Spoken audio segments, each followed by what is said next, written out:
Hello, hi, അസ്സലാമു അലൈക്കും. എന്തൊക്കെയുണ്ട് കൂട്ടുകാരെ വിശേഷം? സുഖം തന്നെയല്ലേ? ഞാൻ ഇന്ന് ഉണ്ടാക്കാൻ പോകുന്ന കറി ഒരു ബീഫ് കറിയാണ്. ബീഫ് കറിയാണ് ഞാൻ ഉണ്ടാക്കുന്നത്. അത് ബീഫ് നന്നായി കഴുകി വൃത്തിയാക്കണം. കഴുകട്ടെ കേട്ടോ.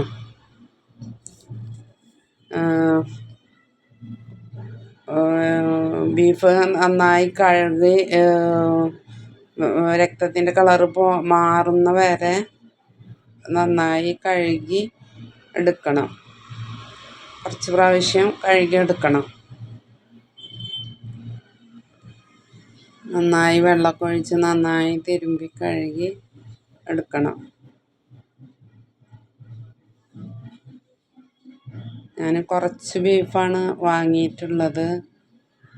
വീട്ടിൽ കുറച്ച് 2 പേരുള്ള കാരണം ഞങ്ങൾക്ക് ആവശ്യമുള്ള ബീഫ് മാത്രമാണ് ഞങ്ങൾ വാങ്ങിയിട്ടുള്ളൂ. അപ്പോൾ അതിന് വെച്ചിട്ടുള്ള സാധനങ്ങൾ ഇട്ടിട്ടുള്ള കറിയാണ് ഞാൻ ഉണ്ടാക്കുന്നത്.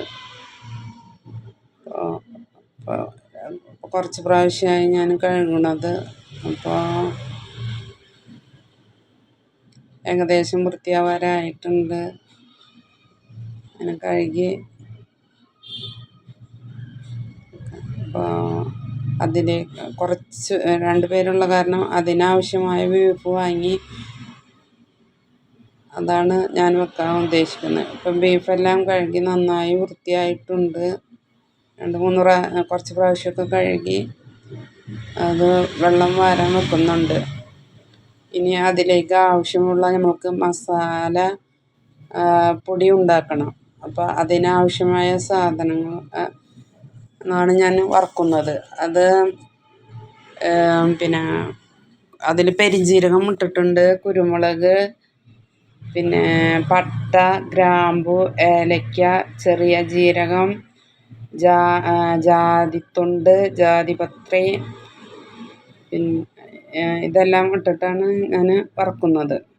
നന്നായി ഒരു മുരിയുന്ന വരെ ഇട്ട് വറുക്കണം.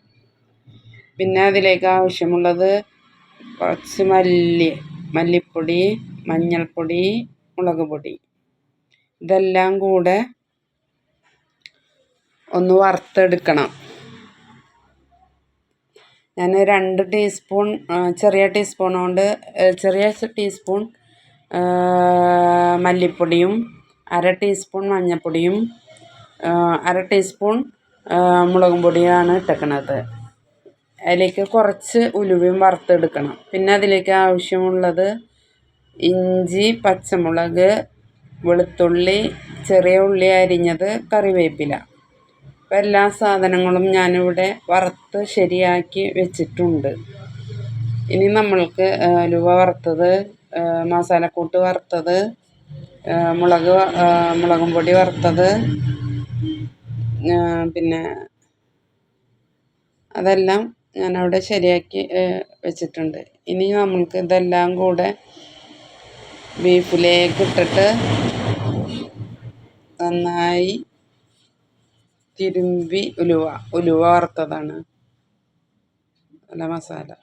ഞാൻ അതിലേക്ക് വേണ്ട പച്ചമുളക്, വെളുത്തുള്ളി, ഇഞ്ചി, വേപ്പിൻ്റെ ഇല, ചുവന്നുള്ളി, ഇതെല്ലാം കൂടെ എല്ലാം എന്ന് വെച്ചാൽ ആദ്യം മസാലപ്പൊടിയും മഞ്ഞൾപ്പൊടിയും, മുളക് വറുത്തത്, മല്ലി വറുത്തത്, ഉലുവ ഇതെല്ലാം കൂടി ബീഫ് കുക്കറിലിട്ട് അതിലേക്ക് ഇട്ടിട്ടുണ്ട്. പിന്നെ അതിലേക്ക് നമ്മൾ ഇഞ്ചി, പച്ചമുളക്, വെളുത്തുള്ളി അത് അരച്ച് പേസ്റ്റാക്കിയത്, ചെറിയ ഉള്ളി അരിഞ്ഞത്, കറിവേപ്പില ഇതും കൂടെ ഇതിലേക്ക് ചേർക്കണം. ഇതെല്ലാം അതിലേക്ക് ചേർത്ത് നമ്മൾ നന്നായി കൈകൊണ്ട് തിരുമ്പി പാകപ്പെടുത്തണം.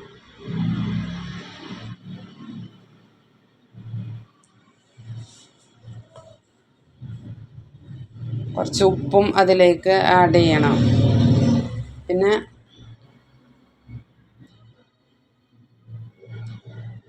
കുറച്ച് വെളിച്ചെണ്ണയും അതിലേക്ക് ചേർക്കണം. നല്ല ശുദ്ധമായ വെളിച്ചെണ്ണ. അത് ചെറിയ ടീസ്പൂണാണ് ഞാൻ എടുക്കുന്നത്.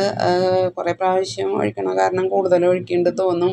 എടുക്കുമ്പോൾ അതിൽ 1/2 ടീസ്പൂണ് 1/4 ടീസ്പൂണായിട്ടാണ് കിട്ടുന്നത്. അപ്പോൾ അത് കാരണം കുറച്ച് തന്നെ ചേർക്കണ്ടോ. പിന്നെ ബീഫിൽ നെയ്യും കാര്യങ്ങളൊക്കെ ഉണ്ടാവും. അപ്പോൾ അത് കാരണം ഇങ്ങനെ കുറേ പ്രാവശ്യം ഒഴിക്കണ കാണുമ്പോൾ കൂടുതൽ ഒഴിക്കേണ്ടത്. കൂടുതലൊന്നും ഒഴിക്കണില്ല, കുറച്ച് തന്നെ ഒഴിച്ചിട്ടുള്ളൂ.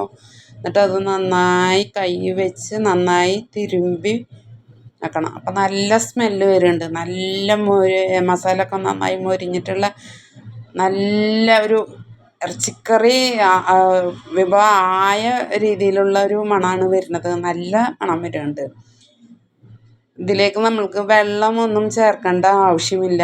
കാരണം ഇറച്ചി ഏതാണ്ട് ചൂടായി വരുമ്പോഴന്നെ അതിൽ നിന്ന് നന്നായി വെള്ളം ഊറി വരും. അപ്പോൾ ആ വെള്ളത്തിൽ കിടന്നിട്ട് തന്നെ നമ്മൾക്ക് അത് വെന്ത് കിട്ടും.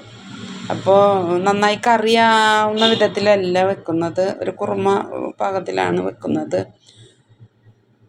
അപ്പം നല്ല സെറ്റായിട്ടുണ്ട്. നല്ല എല്ലാ മസാല എല്ലാം നന്നായി പിടിച്ച് നല്ല സെറ്റായി, നല്ല മണവും വരുന്നുണ്ട്. ഇനി നമ്മൾക്കത് നന്നായി തിരുമ്പി പിടിപ്പിച്ചാൽ അത്രയും നല്ലതാണ്. പിന്നെ മൂടി അടുപ്പത്ത് വെച്ച് അത് ചെറിയ തീയിൽ കിടന്നിട്ട് വിസിൽ വെന്തിട്ട് അങ്ങനെ വെന്ത് കിട്ടണം. അപ്പോൾ വേവുന്ന വരെ നമ്മൾ ചെറിയ തീയിൽ തന്നെ വെച്ചാൽ മതി. അപ്പം മെല്ലെയാണ് അത് വെന്ത് കിട്ടുള്ളൂ. അപ്പം അങ്ങനെ മെല്ലെ കിടന്ന് വേവണം. തീ ചെറുതാക്കി അതിൽ കിടന്നിട്ട് അങ്ങനെ വെന്ത് കിട്ടണം. അപ്പം ഇറച്ചിയെല്ലാം ഇറക്കി വെച്ചിട്ടുണ്ട്. ഇനി അതിലേക്ക് നമ്മൾ വറുത്തിടാനുള്ള സാധനങ്ങൾ റെഡിയാക്കണം. അപ്പോൾ അതിലേക്ക് കുറച്ച് വെളിച്ചെണ്ണ ഒഴിച്ച്, വെളിച്ചെണ്ണ നന്നായി ചൂടായി വന്നു കഴിഞ്ഞാൽ അതിലേക്ക് ചെറിയ ഉള്ളി അരിഞ്ഞത് അതിടണം. പിന്നെ വറ്റൽമുളക് അത് പൊട്ടിച്ചത് 2 ഇടണം. പിന്നെ കുറച്ച് കറിവേപ്പിലയും ചേർക്കണം.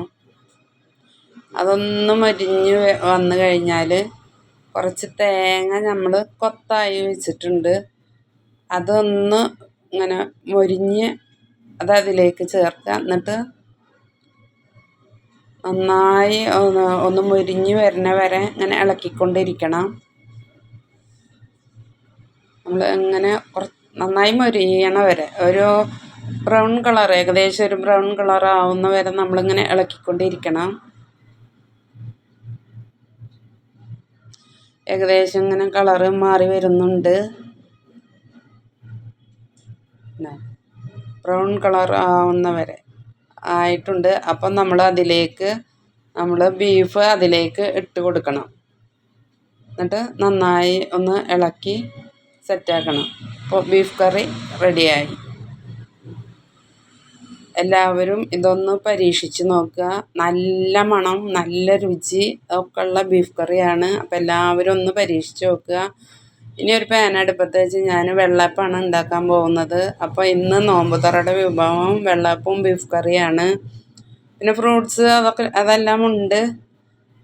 ഞാൻ വെള്ളയപ്പം ഉണ്ടാക്കുന്നത് ആണിപ്പോൾ കാണിക്കുന്നത്. നല്ല പൂ പോലത്തെ വെള്ളയപ്പമാണ് ഉണ്ടാക്കുന്നത്. മാവ് ഞാൻ അരച്ച് വെച്ചിട്ടുണ്ടായിരുന്നു. ഓൾറെഡി ഞാൻ കുറച്ച് ഉണ്ടാക്കിയിട്ടുണ്ട്, അതൊന്നും കാണിച്ചിട്ടില്ല. ഇപ്പോൾ ലാസ്റ്റാണ് ഉണ്ടാക്കുന്നതാണ് ഞാൻ കാണിക്കുന്നത്. നല്ല സോഫ്റ്റായിട്ടുള്ള നല്ല മിനുസമുള്ള വെള്ളയപ്പമാണ്. അപ്പോൾ ഈ വീഡിയോ ഇഷ്ടപ്പെട്ടാൽ എല്ലാവരും ഒന്ന് ലൈക്ക് ചെയ്യുക, ഷെയർ ചെയ്യുക, കമൻറ്റ് ചെയ്യുക, സപ്പോർട്ട് ചെയ്യുക, സബ്സ്ക്രൈബ് ചെയ്യുക. ഈ വീഡിയോ എല്ലാവരും ഒന്ന് പരീക്ഷിച്ച് നോക്കണം. ബീഫ് കറിയും വെള്ളയപ്പവും. ബീഫ് അടിപൊളിയാണ്, അതുപോലെ തന്നെ വെള്ളയപ്പവും നല്ല സോഫ്റ്റാണ്. അപ്പോൾ